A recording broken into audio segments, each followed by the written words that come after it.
Okay, Lucas Raymond, what is there to say about the gentleman this season? Well, it's been 62 games. He was injured for a period because he got hit by Sherratt, but he's got, let's see, 38 points this year. I'll highlight it so you can see it. He's got 38 points. That's 16 goals, 22 assists. Last year at 62 games, he had 18 goals, two more than he currently has, 28 assists, six more than he currently has, and that's nine more points. I don't want to go that deep into the statistics. Comparing this year to last year, I don't really think it's that important. And I don't really want to say a whole lot about Lucas Raymond. I know there's some notes up here. I was asking myself, like, what about his skating do you not like? Is it because I know I say pretty shit right here? Um, I'm gonna delete that actually. It's a little rude. Yeah, so okay, so he struggles a little bit with zone entries and skating around players, and I don't know if it's a strength in his legs, strength in his body, but I think it's hard for him to keep the puck on his stick when he is really close to players, and he, let's say, doesn't have supporting, as what I say, supporting actors around him. Now, when he was on the national team of Sweden, he had a couple good players on him that helped him out. Alexander Holtz, namely. I think their nickname was the Terror Twins, and Holtz is a sniper, but Raymond, he doesn't play with one. He's on a line with, or at least he was at the start of the year, with Tyler Bertuzzi and Dylan Larkin. Dylan Larkin's a playmaker, and so is Tyler Bertuzzi. It's a line of playmakers. There's no snipers on the line. Now, you can say that Lucas is a sniper. He has a good shot, but he is not a pure goal scorer. He's there to be making plays. And the Red Wings don't really have a pure goal scorer. I don't know when the last time they had one was. Maybe you could say Anthony Mantha was. They had maybe Marian Hossa, um, or not Thomas Holmstrom, Johan Franzen, but right now they do not have one. And I feel as though that's kind of affecting his performance. So again, I don't want to be too critical of Lucas. Like I say, he can't manufacture plays consistently like Mitch Marner, Patrick Kane, Nikita Kucherov, or Braden Point can. The difference between him and, let's say, Braden Point and Mitch Marner is obviously the skating ability. I don't think Patrick Kane's the best skater, and neither is Nikita Kucherov. So maybe he can mold himself into one of those players. Um, Now, one thing I do like, let's go back. He has 38 points this year in 62 games. I do like that. Next year is his contract year. It's going to be his junior year. What do you project his salary to be? What kind of contract is he going to sign? Now, Sider is having a great year. Again, he got paired with someone who wasn't the most compatible, and then he found Jake Wallman. He'll probably get anywhere between $10 million. I know 10 on the high end, seven on the way, way, way low end. But he's definitely better than Seth Jones. And I think Seth Jones got like 9 a year. Expect him to get that kind of money, especially at his age. He might even get a bridge contract. He's going to be 23 next year for 3 years. Maybe they'll give him a max contract when he turns what Dylan Larkin's age is now, 26 or 27. But Lucas is not going to make that money. And why is that? Well, again, I don't want to go too much into the weeds on stats. I just don't like entirely what I've seen this year, and I think he's got a lot.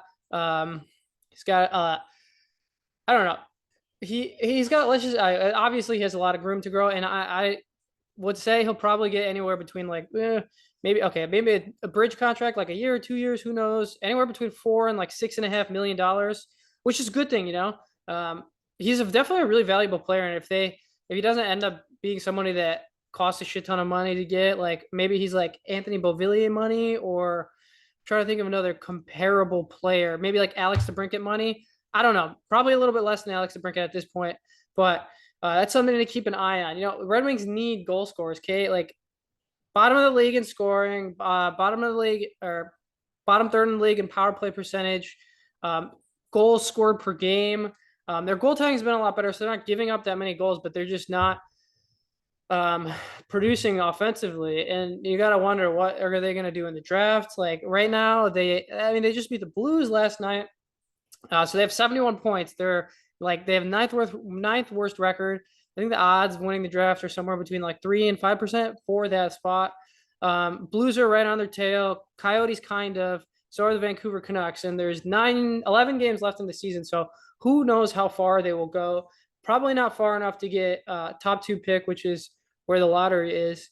And I'm fine. It'll be cool if Columbus or San Jose got Connor Bedard. Personally, I'd prefer it to be Columbus. And then, like, you look outside of the top 7, like, okay, the Red Wings, let's say they're projected anywhere between, maybe they pick up a couple spots in the standings, and they're probably going to fall very generously anywhere between 7 and 12. In that range, Corey Pronman read his Athletic article. I don't want to go through the entire thing because I feel like I'll get in trouble, but he has at number 9, these are the goal scorers, or let's start at number 8, Daniel But I don't know how to say his name. Corey says he's a large, highly skilled goal scorer. Maybe you could look at, maybe he's Anthony Mantha. I think he compared him to Pavel Zacha, and the Red Wings, maybe they could use some more size. Clearly, Yzerman likes drafting large defensemen. Look at the success of Tage Thompson and Alex. Let's just focus on Tage Thompson. Maybe he could turn into a sick forward like that. I don't know. I don't know Daniel Boot at all, honestly. Kind of just pulled out on my butt. But Colby Barlow, watched a couple of clips from him. So he's a left winger playing in the OHL, and when he was 16, he scored 30 goals in 59 games. It's pretty good. I watched some of his highlights. Below average skater, average hands, pretty much average all around except for his shot. And the thing about his shot is a couple of the clips I watched, he wasn't moving his feet. When you compare compare him to another goal scorer in the draft, Brandon Yeager, pretty much the same player, just a couple inches shorter and like 20 pounds lighter. He's got a great shot, but he keeps his feet moving. So I feel like the recipe for success is you got to have a good shot, and you also have to have good footwork, because you can't get yourself in a position to shoot the puck. You're just not going to be getting good quality scoring opportunities. So I'd rather have somebody that has slightly smaller frame but better edge work, and can get themselves in better position.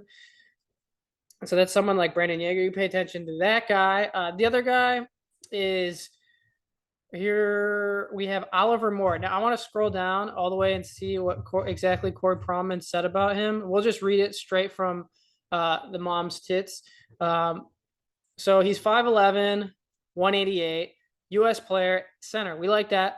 He is on the NTDP team. Is that how you say that? NTDP team. He's being compared to Alex Newhook, and that's kind of surprising because they say he is. Corey Pronman says he is, right here, the best skater in the draft. Alex Newhook, about the same size. I don't know if that is true, truly an accurate comparison. Watch some of his highlights. He has a sick skater. He's a great passer. Corey says he evades pressure so well and is able to go from a stop to a fast gear very quickly. He has very good hands to go with those feet and projects to get a ton of controlled zone entries. And NHL, I don't think his playmaking is a major asset. Let's see if we can watch a clip of him. Let me scroll down here. I don't want to get in trouble for this. I'm going to mute it. Okay, let's see. Okay, so he's number 11. This YouTube video shows a couple players, actually. Shows Jaden Perron. Let's see. Let's see if we can find a clip of him. Just bear with me here. I think this is him right here. Is it? No, it's not him. We're going to keep scrolling. Great. We got to watch this advertisement. Yeah. The Red Wings need someone who's extremely fast, in my opinion, to be considered, and it has to be a good shooter to be considered someone worthy of drafting. Okay, he's right here. Guy has absolute wheels. So let's back this up for a second. I will hover my mouse. Okay, right here, number 11. Watch him turn on the Jets. So he's gonna cut through the Chicago Steel. I think to get a dump in. Let's see, right here, number 11, kind of just blows by these guys. The dude who does the analysis of these games, I love. I don't know his name, but he's definitely French Canadian. Definitely check out his prospect reviews. So Oliver Moore has the puck right here. He's basically he's in a position to make a pass to this guy over here, number 13. He's traveling at a really high speed. What he ends up doing is throwing it to the front of the net right there. Let's back that up. Throwing it to the front of the net. right here to no, this guy coming in, and this is off of a very fast zone entry. So I know this is kind of cherry picking a play, and it's in a minor league game or it's in a minor hockey game, but I would just I don't know. I have a strong preference to after watching Lucas Raymond for 82 plus 62 games. I just want our next draft pick that's going to be considered our goal scorer to be a lethal with his edges because at this point we just don't have somebody who can like I say over here who can manufacture plays consistently on their own and reproducibility. That is the trademark of a superstar. If you've watched Blue Lock, the anime, you've read the manga, the whole point of the series is to find Japan's Messi, Ronaldo, and the defining characteristic of a superstar like those people is that they have a skill set that allows them success in a very reproducible way. So Messi has elite dribbling, elite shot, elite playmaking. He can consistently navigate around players, find the goal. Ronaldo has elite playmaking, has an elite shot, elite dribbling.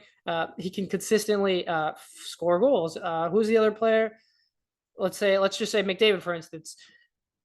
I mean, that's an extreme example. He's pretty much all around the best hockey player in the world. His shot is pretty good.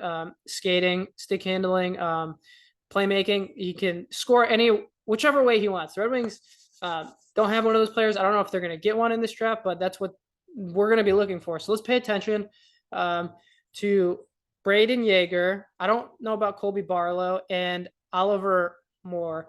I have to do a little bit more research, but I mean, if we're lucky, we'll get a top 2 pick and you get Bedard or Michkov. Who knows? But those are 2 things. That's one thing. Lucas Raymond being one, and then who the hell is going to be our goal scorer is another thing that I've just been mine's been racing. I don't know who we're going to get. I haven't really done that much research into this. I just started, but the Corey Proman article is somewhat useful. I have a lot of optimism going in the draft, and we have the Islanders pick too. That's going to be top 12 protected. Hopefully, if they make the playoffs, they lose the first round, or they just miss the playoffs. That would be 16 or 15th overall pick, 16th, 17th overall pick. That would be fantastic. Who knows if Steve trades up somehow. Expect that if the pick is low enough, Yzerman knows somebody that he really wants in the draft, he will, I don't know, he could potentially package both those picks and try and move up to get a goal scorer. I don't know what else on earth he would move up for, but that's what I'm hoping happens. I think he's got 10 draft picks this year, so let's wait and see. I'm excited for that. I know it's been a while. I'm on spring break right now, and yeah, maybe I'll make a few more videos in here. But yeah, I hate rooting against the Red Wings, but I mean, they're rebuilding. Like I want them to get Connor Bedard. What can I say? Guilty as charged. All right, thanks for watching. Cheers.